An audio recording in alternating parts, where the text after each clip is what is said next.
Les actions sont nombreuses. Elles commencent déjà par ce centre où le Lions Club s'investit énormément, non seulement par l'équipement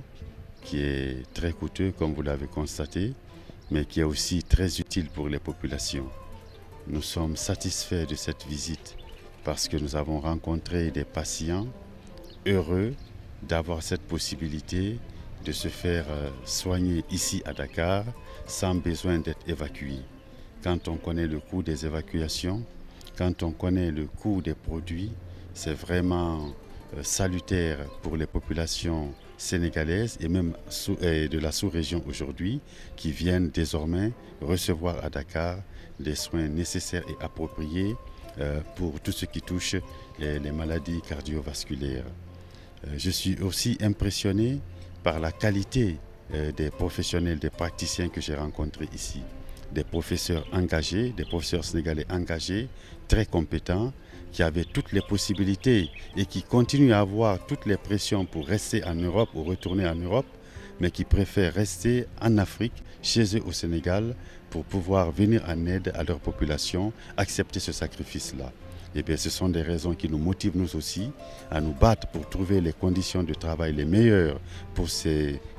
compatriotes engagés qui veulent servir leur communauté. C'est donc en faisant quoi? D'abord en offrant leurs services, leurs compétences, leur savoir, mais aussi en apportant un certain soulagement à travers les Lions Club du Sénégal. Donc je crois que c'est cela l'essentiel aujourd'hui, c'est cette chaîne de solidarité, c'est ce partage, c'est cette entraide que nous faisons. Nous ne voulons pas rentrer dans des chiffres, mais sachez par exemple que pour une évacuation ou un séjour hospitalier de ce genre en Europe, vous n'avez pas moins de 15 à 20 millions de francs CFA. Alors que si on vous offre ce service ici sur place, vous serez d'accord avec moi que cela ne peut être que bénéfique pour les populations. Je crois que c'est cela qu'il faut voir. Nous voulons plus nous accentuer sur ce que nous apportons directement sur le bien-être de la santé des populations que sur d'autres approches qui sont moins importantes ici. Vous avez fait le tour avec nous tout à l'heure, vous avez pu voir ne serait-ce que ce mobilier que nous avons vu tout à l'heure, ne serait-ce que ces appareils sophistiqués, ne serait-ce que cette formation que nous donnons à des citoyens sénégalais, ne serait-ce que cette possibilité de travailler à la pointe de la technologie en pouvant opérer à partir de Dakar tout en recevant des instructions de l'extérieur, une sorte d'opération médicalisée et assistée, n'est-ce pas, avec l'extérieur. Vous avez vu, ce sont des outils de pointe, des instruments de pointe, ce ne sont pas des instruments de récupération, mais qui servent à soigner toutes les maladies du cœur, tous les problèmes thoraciques, toutes les grandes opérations thoraciques qui servent à intervenir sur les nerfs, sur les veines, sur les vaisseaux. Et je crois que ce sont des opérations très délicates qui nécessitent et des compétences et du matériel de première génération. Et c'est ce matériel de première génération que le Sénégal, que le Lions Club du Sénégal a mis aujourd'hui à la disposition de cet hôpital et ce qui est en faveur du bien-être des populations. Je crois que c'est cela notre but en tant que Lions Club, servir, toujours servir, soulager la misère et la pauvreté, venir à l'écoute de ceux qui sont dans la détresse. Tay donc li ñu fi indi dañu ànd ak suñu gouverneur parce que moom dañu ko tabb daaw bi ñu ko tabbee ren sax lañ ko tabb li jiitu ci liggéeyam mooy mu wër ñi bokk ci suñu kuréel mu seet seen liggéey.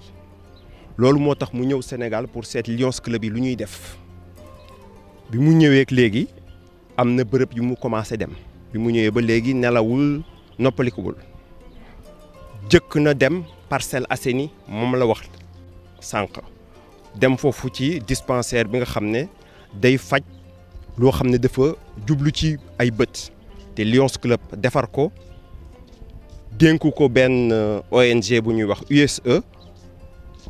foofu defar nañu fa liggéey boo xam ne léegi nit ñi soxlaatul ñuy jóge banlieue bi di dem ba ci biir Dakar ñu bare ci ñoom mën nañu yem foofu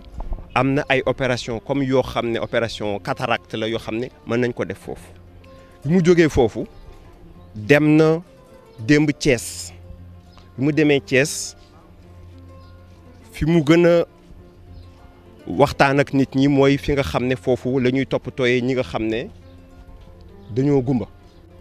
foofu aussi Lions Club am na moo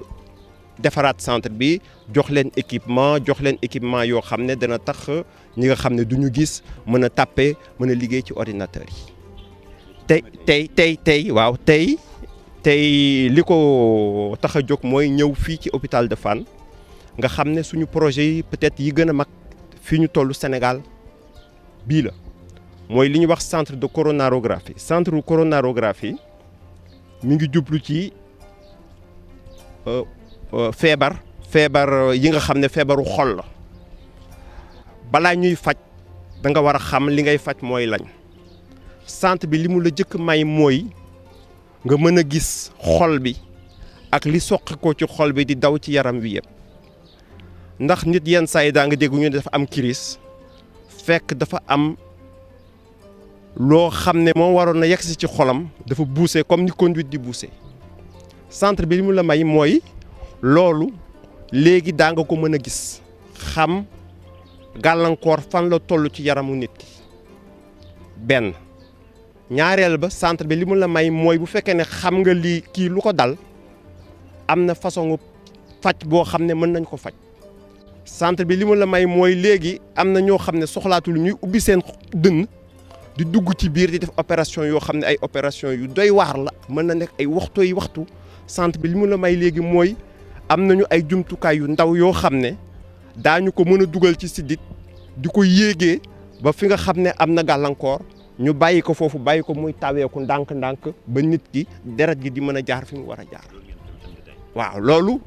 moom la ñu ñëw seet si tey moom lañ fi installé matériel la boo xam ne gouverneur sànq nee na du dem ci chiffres yi waaye na ma may rek xëy na ma wax ko li ñu fi def mët na 300 millions de francs CFA. ni ñuy liggéeyee ñun li tax nit ñi di ñu wóolu di ñu jox seen xaalis ak di ñu am fu ñu jiital c'est que dafa am nu ñuy liggéeyee dañu am suñu méthode fii ni ñu ko defee dugal nañu fi alal boo xam ne mi ngi jógee ci kuréel bu ñuy wax Médico Lions Club de France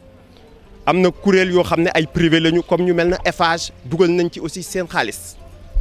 centre bi ñu def Parcelles Assainies ambassade du Japon wóolu nañu ne ñu Lions Club jox naa leen 57 millions pour ngeen liggéey fii kon dafa am suñu méthode moom le gouverneur wax léegi nii centre des Grands Brûlés bi ci fi ñu tollu léegi nii am nañu terrain bi am nañu projet defar nañu plan yi waa hôpital de Fann ànd nañu ci ñun vraiment jàppale ñu bu baax ñu liggéey pour le moment ajjuma bii ñu jëm am na kenn ci ñun koo xam ne dana am daje bu mu dem déjà pour commencer présenter projet bi pour seet